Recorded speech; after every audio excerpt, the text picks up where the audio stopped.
Bonsoir et bienvenue dans cette édition tout en images du mardi 22 octobre. Au sommaire, l'avenir du site de Valeo à la Suze-sur-Sarthe toujours incertain, les salariés sont en grève.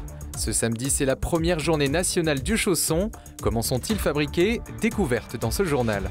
Après un début de saison mitigé, le Mans FC enchaîne les victoires et ne souhaite pas s'arrêter là avant d'affronter Paris 13. Et puis direction l'Arche de la Nature avec un défilé d'attelage de tradition.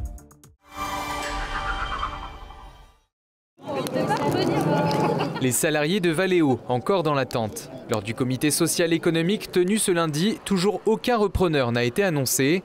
La nouvelle échéance est prévue pour le 6 décembre prochain. Pour les salariés aujourd'hui, c'est compliqué parce qu'on est toujours dans l'inquiétude, on ne sait pas ce qu'on va devenir, on va arriver sur les fêtes de fin d'année et c'est vraiment compliqué. On est un peu outré de la décision. En plus, on nous demande de prendre des responsabilités par rapport à Valeo qui ne prend pas ses responsabilités.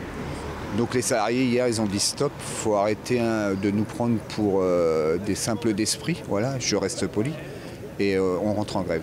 Une situation intenable pour certains. Depuis l'annonce de la vente de l'usine, en juillet dernier, une trentaine de salariés ont quitté le site.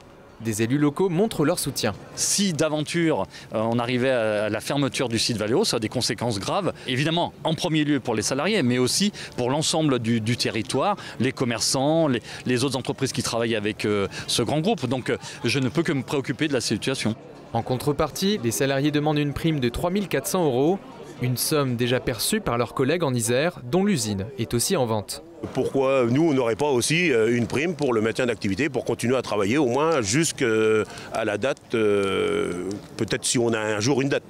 Pour l'heure, la direction du site ne s'est pas manifestée. L'intersyndicale et les salariés de Valeo comptent poursuivre cette grève pour une durée indéterminée. Le combat du collectif des 200 arbres bollés continue au tribunal administratif de Nantes ce mardi. 2 recours ont été déposés. Le premier est un référé suspension pour interrompre les travaux des chronolignes ayant déjà commencé et qui implique l'abattage des arbres. Le second est un référé en annulation pour obtenir un jugement sur le fond. La décision du tribunal devrait être rendue dans les prochains jours. Ce samedi 26 octobre et pour la première fois, c'est la journée du chausson. Et chaque année, la Fédération de la chaussure a choisi, ce sera le jour du changement d'heure. Car une heure de plus chez soi, c'est peut-être une heure de plus bien chaussée. Le but, c'est de faire parler du chausson. Tout le monde en a à un moment donné dans sa vie porté. Tout le monde n'en porte pas. Quelquefois, ça peut avoir une image un petit peu pépérisante ou un peu ringarde. Nous, justement, on veut faire du buzz autour du chausson. En Sarthe, Plastigum vend chaque année environ 30 000 chaussons via la marque La Vague. C'est ici, à Champagné, qu'ils sont fabriqués par les 13 employés. Du choix du tissu, à la pique, puis l'assemblage, un mélange entre artisanat et industrie, avant de passer au montage de la semelle. Nous allons présenter la tige sur la forme, du granulé correspondant à la couleur de la semelle, du beige. Et après, on vient baisser et elle cuise 10 minutes. On vient remonter la forme et on vient chercher notre chausson qui est prêt. Et qui est fumant. Et qui est très fumant, qui est très chaud. Avec cette journée du chausson, l'entreprise a sorti une collection capsule et doit répondre à une commande de 1500 paires. On en avait bien besoin de ces paires parce qu'aujourd'hui c'est de plus en plus difficile de fabriquer en France. On arrive à des prix qui sont relativement élevés. Donc ces 1500 paires, ça nous a fait autant de minutes dans l'atelier pour sauvegarder des emplois. Parce que porter du Made in France, ça se paye. Une paire coûte en moyenne entre 45 et 55 €. Ça représente un coût certes élevé, mais en même temps, c'est un produit qui va durer. On va vers une consommation responsable. Donc ça a vraiment du sens de travailler sur des produits qui vont durer dans le temps. À l'occasion de cette journée du chausson, un jeu concours permettra de remporter une paire unique produite en quelques exemplaires seulement. Et devinez quoi? Elles aussi ont été assemblées en Sarthe. 3 victoires de rang, toutes compétitions confondues. L'automne réussit bien au Mans FC après un début de saison plutôt mitigé. On n'a pas les résultats qu'on espérait, mais je pense que là on est dans une bonne dynamique. Et il faut le confirmer ce mercredi-là. On ne les prend pas du tout à la légère, ça va être un match compliqué.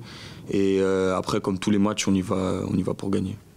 Ce mercredi soir, les Sartois se déplacent sur la pelouse de Paris 13, promu et avant-dernier du championnat. Avec l'importance des séries de victoires en national, les 100 et or veulent enchaîner, si possible avec la manière. Les victoires appellent les victoires. C'est important de pouvoir enchaîner à Paris 13 dès demain. Après, je le répète tout le temps, on respecte énormément les adversaires. Il va falloir aller avec beaucoup d'humilité. C'est une équipe qui chez elle est difficile à manier, où elle a pris très peu de buts. À domicile, Paris 13, c'est 4 matchs, pas une seule victoire, mais à chaque fois un seul but encaissé. Le Mans est prévenu, l'attaque sera la clé du succès pour cette 4e rencontre consécutive à l'extérieur.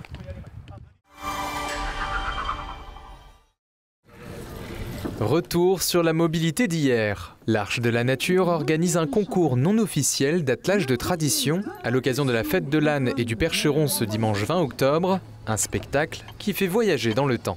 On aime bien la grande remorque à foin, là, c'était pas mal. Les pompiers, c'est pas mal, parce que c'est assez, on n'en voyait pas tellement. Et puis le premier aussi, parce que c'est rare, la grande charrette. 6 attelages ont défilé pour divers usages traditionnels, agriculture, pompiers, chasse ou transport de citoyens privilégiés. Et pour gagner cette compétition, plusieurs critères sont à réunir. Il y a l'harmonie générale de la voiture, du groom, des chevaux. Ça, c'est la première impression quand ils rentrent sur la carrière.